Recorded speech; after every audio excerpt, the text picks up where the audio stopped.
നമസ്കാരം, ഞാൻ കവിരാജ് അമ്പലപ്പുഴ. എൻ്റെ റഷ്യൻ സന്ദർശനത്തിൻ്റെ 5ാമത്തെ എപ്പിസോഡാണ് ഇത്. കഴിഞ്ഞ 4ാമത്തെ എപ്പിസോഡിൽ ഞാൻ അവസാനിപ്പിച്ചത് സെൻറ്റ് പീറ്റർബർഗിലെ പ്രസിദ്ധമായ ഹെർമിറ്റേജ് മ്യൂസിയം അവിടുത്തെ ദൃശ്യങ്ങളുമായിരുന്നല്ലോ. അതിനുശേഷം ഞങ്ങൾ പോയത് ഗണേശ എന്ന ഒരു റെസ്റ്റോറൻറ്റിലേക്ക് ഞങ്ങളുടെ ഉച്ചഭക്ഷണത്തിനായിരുന്നു.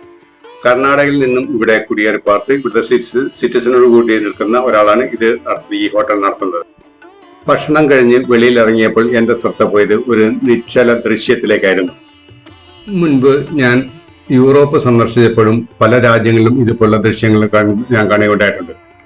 പാട്ടുപാടിയും സംഗീത ഉപകരണങ്ങൾ ഉപയോഗിച്ചും പൈസ സമ്പാദിക്കുന്നവരും ഈ കൂട്ടത്തിലുണ്ട്. ഇത് ഈ യൂറോപ്യൻ രാജ്യങ്ങളും ഇതുപോലുള്ള രാജ്യങ്ങളും സർവ്വസാധാരണമായി നമുക്ക് കാണാവുന്ന ദൃശ്യമാണ്. അതിനുശേഷം ഞങ്ങൾക്ക് പോകാൻ വേണ്ടിയുള്ള ബസ് കിടപ്പുണ്ടായിരുന്നു. ഞങ്ങൾ പോയത് പീറ്റർ ഹോഫ് എന്ന നിർമ്മിതി കാണാൻ വേണ്ടിയായിരുന്നു.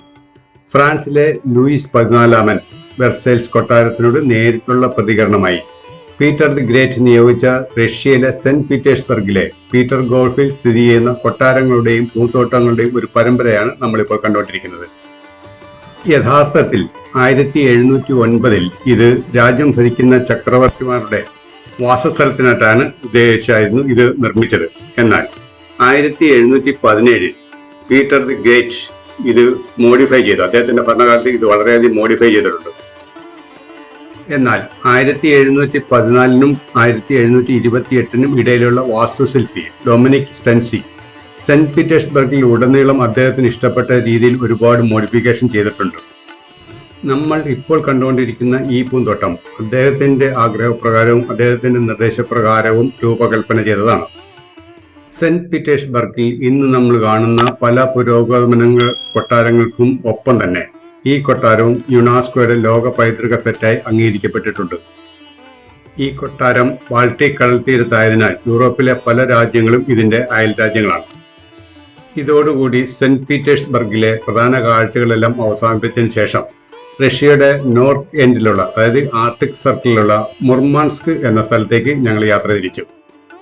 റഷ്യയുടെ വടക്ക് പടിഞ്ഞാറൻ ഭാഗത്തുള്ള മുർമാൻസ്ക് ഏറ്റവും അവസാനത്തെ പട്ടണവും ആർട്ടിക് സർക്കിളിനോട് അനുബന്ധപ്പെട്ട് കിടക്കുന്നതിനാൽ ഇവിടുത്തെ തണുപ്പ് വളരെ കഠിനമാണ്. നമ്മുടെ ഈ ലാൻഡിങ് തന്നെ ഒന്ന് ശ്രദ്ധിച്ചാൽ മനസ്സിലാകും. കരപ്രദേശങ്ങൾ മുഴുവൻ ഐസിനാൽ മൂടപ്പെട്ട് കിടക്കുകയാണ്.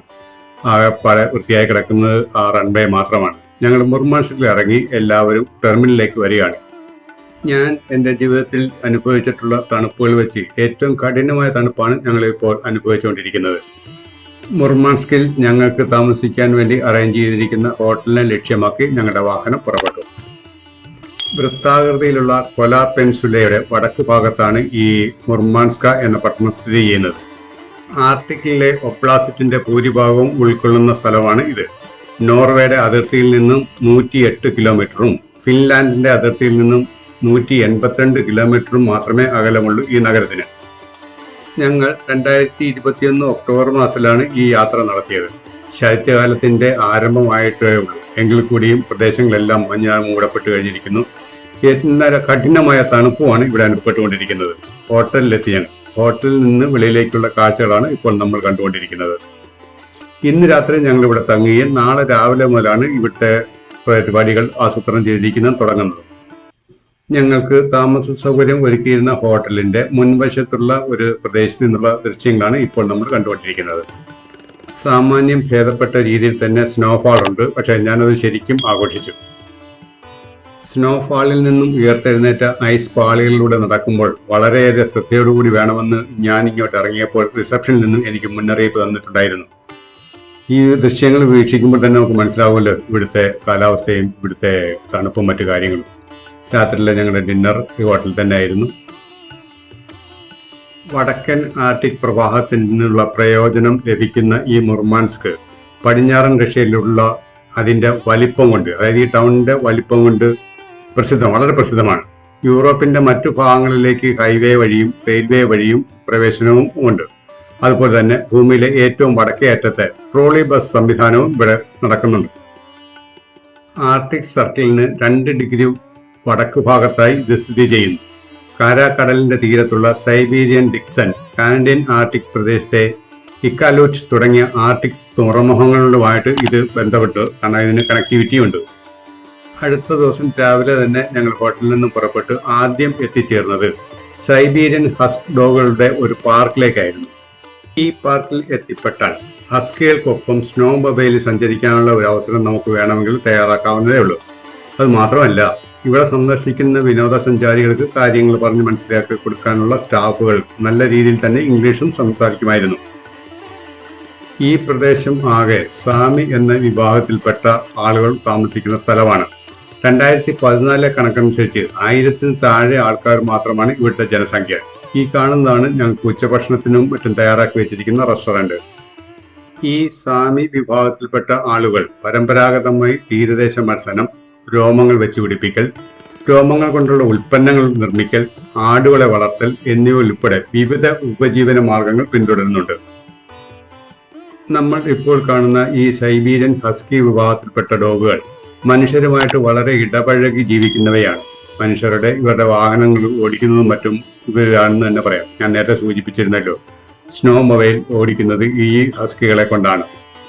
ഇവളുമായിട്ടുള്ള ഈ ഇടപഴകലുകൾ നമുക്ക് കൂടുതൽ മനസ്സിലാക്കാൻ അല്പസമയം ഞാൻ എൻ്റെ മൈക്കൊന്ന് സ്വൽപ്പം ഒന്ന് ഓഫ് ചെയ്ത് നോക്കട്ടെ.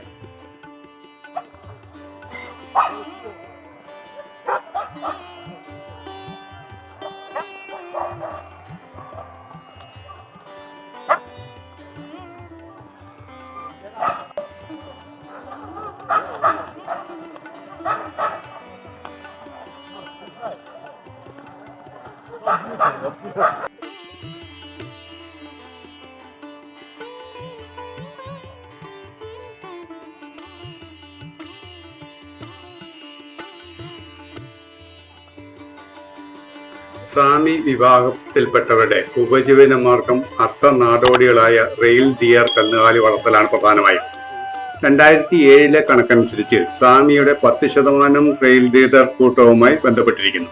അത് അവർക്ക് മാംസം, രോമങ്ങൾ, ഗതാഗതം എന്നിവ നൽകുന്നു. ഏകദേശം 2800 സാമി ആളുകൾ നോർവേയിൽ മുഴുവൻ സമയ അടിസ്ഥാനത്തിൽ റെയിൽ ഡിയർ വളർത്തൽ സജീവമായി ഏർപ്പെട്ടിരിക്കുന്നു. പരമ്പരാഗതവും പാരിസ്ഥിതികവും സാംസ്കാരികവും രാഷ്ട്രീയവുമായ കാരണങ്ങളാൽ നോർഡിക് രാജ്യങ്ങളിലെ ചില പ്രദേശങ്ങളിൽ റെയിൽ ഡീയർ കൂട്ടം സാമികൾക്ക് മാത്രമായി നിയമപരമായി സംവരണം ചെയ്തിട്ടുണ്ട്. ഈ ടെന്റ് എന്ന് പറയുന്നത് ഇതിന്റെ പേര് എർട്ടെന്നാണ്. ഈ സാധനത്തിന് പൊതുവെ ഇത്തരം ഈ ടെന്റുകൾക്ക് റഷ്യ എടുക്കുന്ന ഒരു എർട്ടെന്നാണ്.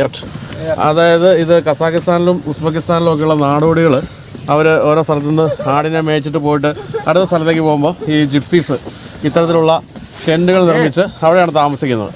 അപ്പോൾ നമുക്കത് പല സ്ഥലങ്ങളിൽ കാണാൻ സാധിക്കും. ഇപ്പോൾ നമ്മൾ ഇവിടെയും കണ്ടു, ഇതിനകത്ത് തീയിട്ടിട്ടുണ്ട്. അപ്പോൾ ഇവിടെ ആദിവാസികൾ നൃത്തം ചെയ്യുന്ന പോലെ ചിലർ നൃത്തം ചെയ്യുന്നതായിരിക്കും.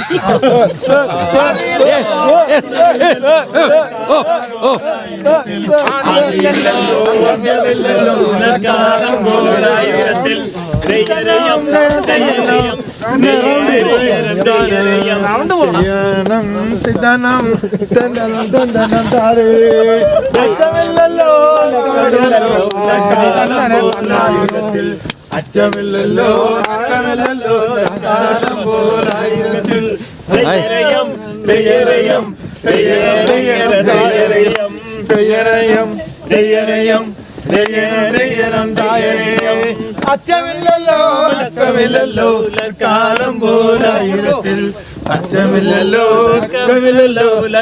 അസഹ്യമായ തണുപ്പ് വരുമ്പോൾ ഇവിടുത്തെ ആളുകൾ ഈ ടെന്റിനകത്ത് ഇങ്ങനെ തീയിട്ടിച്ച് ഇതിനകത്ത് കയറി വട്ടം കൂടിയിരിക്കും. അത്ര അസഹ്യമായ തണുപ്പാണ് ഇവിടെ പോകുന്നത്. ഡിസംബർ മാസത്തിലൊക്കെ -20 or -30 വരുന്ന സമയമാണ്. ആ സമയത്ത് ഇവിടെയുള്ള ആളുകൾക്ക് ചെയ്യാനും വരുന്ന ആളുകൾക്ക് ചൂട് കിട്ടുന്നതിനും വേണ്ടിയുള്ള ഒരു സംവിധാനമാണ് ഈ ടെന്റിനകത്തുണ്ടാക്കിയത്. ടെന്റ് മുഴുവൻ തുകൽ കൊണ്ടുണ്ടാക്കിയ ടെന്റാണ്. പുറത്ത് കരടിയുടെ ഒരു തോല് തന്നെ ഇട്ടിട്ടുണ്ട്. ഹിമക്കരടിയുടെ തോലാണ് പുറത്തുള്ളത്. ആ ടെന്റിനകത്താണ് നമ്മളിപ്പോൾ. ഇവിടുത്തെ ഏറ്റവും വലിയ പ്രത്യേകതയാണ് ഇവിടെ ഈ ചൂട് കൊണ്ടുവരുമ്പോൾ നമുക്ക് കുറേ സമയത്തേക്ക് നമുക്ക് വിസ്റ്റാൻഡ് ചെയ്യാൻ കഴിയുന്നതായിരിക്കും. ഓക്കെ, നമുക്ക് പിടിച്ചിരിക്കാൻ വോഡ്ക അടിച്ച് വിസ്റ്റാൻഡിങ് ആവും. ഇവിടെ വോഡ്ക അവൈലബിൾ ആണ്. വോഡ്ക റഷ്യയുടെ പ്രത്യേകമായ പാനീയമാണ്, ലഹരിക്ക് വേണ്ടിയല്ല. നമ്മളെ അത്ഭുതപ്പെടുത്തുന്ന മുർമാൻസ്കിലെ മറ്റു വിവരങ്ങളുമായി അടുത്ത എപ്പിസോഡിൽ വരുന്നവരെ എല്ലാവർക്കും നല്ലതായിട്ട്, നന്മ വരട്ടെ.